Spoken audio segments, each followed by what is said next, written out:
ప్రపంచమంతా నిద్రపోతుంది, కానీ నా బ్రెయిన్లో ఒక యుద్ధం జరుగుతుంది. అందరూ అడుగుతున్నారు, ఎందుకురా నీకంత పిచ్చి, కాస్త లైట్ తీసుకోవచ్చు కదా. కానీ వాళ్ళకేం తెలుసు, ప్యాషన్ అంటే నచ్చిన పని చేయడం కాదు, ఆ పని చేయకపోతే ఎక్కడ చచ్చిపోతామేమో అన్న భయం. నువ్వెన్ని రాత్రులు నిద్రపోలేదో, ఎన్ని అవమానాలు మింగావో, ఎన్నిసార్లు ఏడ్చావో ఎవరు అడగరు. వాళ్ళకి కావాల్సిందల్లా ఒక్కటే, సక్సెస్ అయ్యావా లేదా.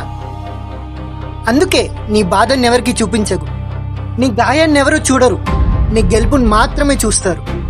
ప్యాషన్ చాలా మందికి ఉంటుంది. ప్యాషన్ అంటే ఖాళీ టైంలో చేసే పని, కానీ అబ్సెషన్ అది ఖాళీ టైంలో చేయొద్దు, టైంని ఖాళీ చేసేలా చేస్తుంది. ప్యాషన్ నిన్ను నడిపిస్తుంది, కానీ అబ్సెషన్ నిన్ను పరిగెత్తిస్తుంది. డిసిప్లిన్ మోటివేషన్ కన్నా గొప్పది. మోటివేషన్ మూడు పైన పనిచేస్తుంది, కానీ డిసిప్లిన్ క్యారెక్టర్ మీద పనిచేస్తుంది. నీ చుట్టూ ఉన్న వాళ్ళు నేను పిచ్చోడని పిలుస్తున్నారంటే నువ్వు కరెక్ట్ రూట్లో ఉన్నావని అర్థం. గెలుపు ఊరికే రాదు. నీ రక్తాన్ని, కన్నీటిని, చెమటని ఆ గమ్యానికి పెట్టుబడిలా పెట్టాలి. నీకు అలసట వచ్చినప్పుడు కాదు, నీ టార్గెట్ రీచ్ అయినప్పుడే నువ్వు ఆగాలి. సమాజం చెప్పే రూల్స్, పక్కనోడి కామెంట్స్ ఇవేవి నీకు వినిపించకూడదు. నీకు వినిపించాల్సిందల్లా నీ గుండె చప్పుడు, నీ లక్ష్యం వైపు నిన్ను పరిగెత్తించే నీ పిచ్చి.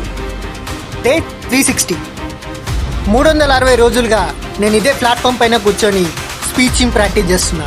ఎందుకంటే ప్రపంచం మొత్తం వినబోయే ఆ ప్రసంగానికి నేను సిద్ధమవుతున్నా. ఈ ప్రపంచంలో ఏది ఇంపాసిబుల్ కాదు.